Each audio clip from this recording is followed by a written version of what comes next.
DJ Ferris. The Chicago, nigga. It's the real one. Hit me. Only one is pulling shit the fuck up. That's in sports talk. Tell us. Well, look, I mean, this was coming, and honestly, the firing of Adam Gase is coming here in about 4 weeks' time. So there's going to be new coaching in place with the Jets next year. We've all known that for quite a while. I think what's interesting about this situation is the dynamic between Adam Gase and Gregg Williams that has existed since they got the jobs. Remember, the organization wanted Gregg Williams as the defensive coordinator. One of the reasons Gase got the job as head coach is that he was okay with that. And for 2 years, they stayed out of... Because he really wasn't okay with that. He probably wanted to put his own coaching staff together. He probably wanted to get his own offensive coordinator, defensive coordinator. But y'all went ahead and want the guy y'all want. And look what happened. And it's sour. And it did not help none of the players out. It ain't do nothing but hurt the team because y'all put two coaches together that did not want to be together. You had a head coach that probably want to put his own defensive coordinator right next to him. And they bump heads. And look what happened. 2 years, this team haven't been good because it fed the players on the field because of the coaches.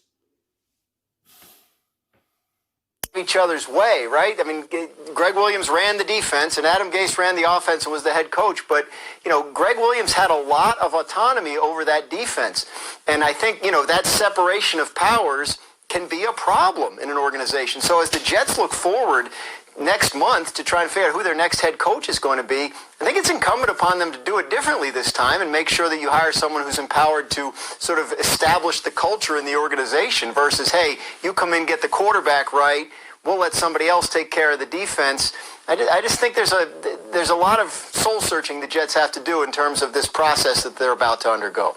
That's a very nice way of saying that they have absolutely no idea what they're doing, and that starts with ownership. And Chris Canty, let me come to you here on this if we could, because Adam Gase, whether it's his decision fully or not to make the firing of Gregg Williams yesterday, what did you think of that? I didn't understand why the Jets didn't ask Adam Gase to pack up his office as well. I mean, his key card shouldn't work when he showed up to the building. Man, it ain't just Gregg Williams that made mistakes. It ain't just Gregg Williams ain't coached good. Adam Gase should have been at the door with him.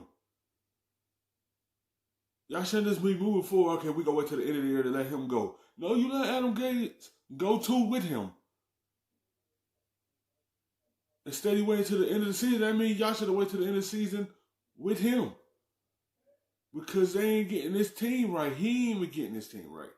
He should have been packed up with him on Monday, but the fact is that this feels like another one of those situations where Adam Gase is deflecting responsibility away from his job. He's the head coach, and in an end-of-game situation like what took place on Sunday, he's got the headset on, he's got a timeout in his back pocket. Why didn't he use the timeout in that situation? I mean, you practice that, you drill that every single week in the National Football League, and even if you don't agree with the call, at least take the timeout so you can see what formation the Raiders are running, personnel grouping, and you can match it and get your very best play. He failed to do both of those. You can't just put it on Gregg Williams. It's Adam Gase as well. The buck stops with him. He's the head coach. Yeah, Jeff Saturday, what are your thoughts?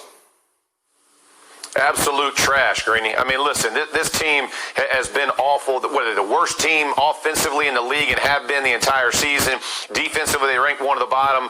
But to fire a guy after this call is absolutely ridiculous. Listen, he's an aggressive play caller, but he was in cover 3 a couple plays before where they overthrow Aguilar. So which play do you want to fire him for? Like, I mean, his defense isn't playing good. Your offense isn't playing good. I agree with Chris. Like, how are you going to blame this on one guy? And you know the call. That's the worst part of, as a head coach. coach. You knew the call. It didn't work out. So all of a sudden you're going to fire a guy with 4 weeks left? I just think it's absolutely ridiculous. Let him finish it out with the rest of you. You all know you're going to be fired at the end of the season. I just don't like putting it on, placing the blame on one guy. Absolutely ridiculous. On some level, you almost might say they did him a favor by not making him have to stick it out with the rest of us for these last 4 weeks and go spend the holidays with his family. Dan Graziano, do we have any sense of where it goes from here? Again, you pointed out there's going to be a total wholesale change there. Is there any reading of the tea leaves to be done on what direction they may look?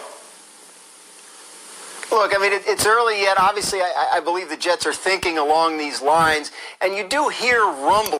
You know, bring someone in that's willing to win, willing to put his own coaching staff together.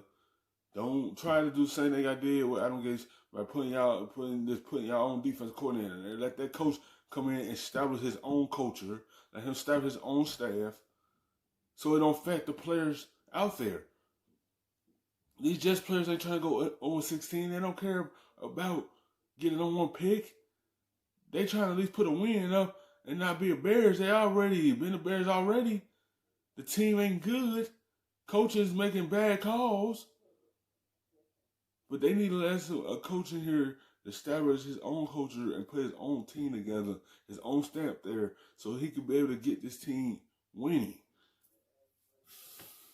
Right now, it's tough this time of year to sort the rumblings from the reality. Some of the rumblings you hear, that you've heard a lot of Jim Harbaugh rumors connected to the Jets. We still don't know if Jim Harbaugh even wants back in the NFL, and if he does, what kind of interest there will be. I found it interesting. Our Jets reporter, Rich Cimini, raised this possibility in his Sunday notebook this week about Doug Peterson. If the Eagles decided to move on from him, a connection exists there. Joe Douglas, the Jets GM, was in Philadelphia with Peterson, so could be an interesting situation to watch there as well. But, you know, they've had a jump on this. Obviously, the Jets have been thinking along these lines for a while, and their search will begin in earnest in 4 weeks if it hasn't already. Thank you for watching ESPN on YouTube.